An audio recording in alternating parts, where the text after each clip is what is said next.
dan APBD. Baik, untuk selanjutnya Pak Hieronymus Rowa kami mohonkan untuk mengambil undian untuk mengetahui huruf apa yang akan muncul.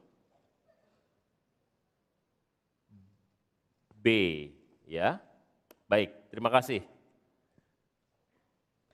Kita akan ambil dan buka amplop pertanyaan sesuai dengan undian dan silakan amplopnya masih tersegel. Kami ingatkan kembali, mohon disimak baik-baik karena kami hanya akan membacakan pertanyaan satu kali. Pertanyaan untuk calon wakil presiden nomor urut 2, Bapak Gibran Rakabuming Raka.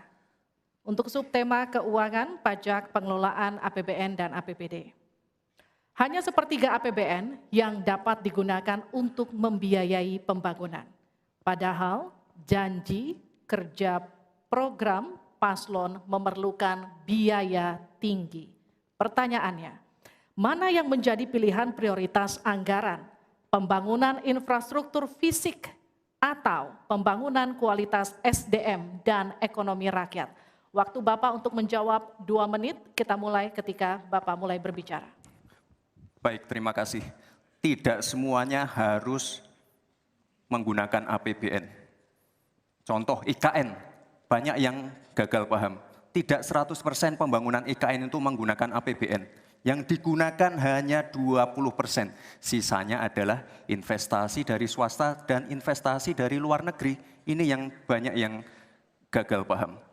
Lalu kita mengacu ke pertanyaan, infrastruktur fisik atau SDM, dua-duanya penting dan dua-duanya harus dijalankan secara paralel.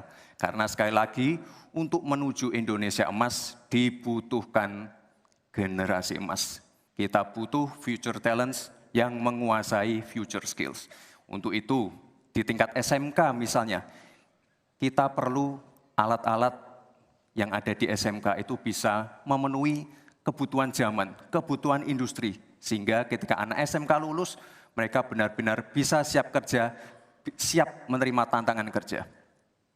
Lalu, untuk fisik, tidak selalu harus dari APBN, sekali lagi.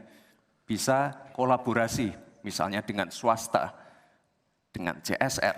Jadi tidak semuanya harus dibebani oleh APBN. Lalu, apa PR kita ke depan? PR kita ke depan harus bisa menambah penerimaan negara. Untuk itu, kami dari Paslon 2 akan membentuk lembaga badan penerimaan negara yang dikomandoi langsung oleh Presiden.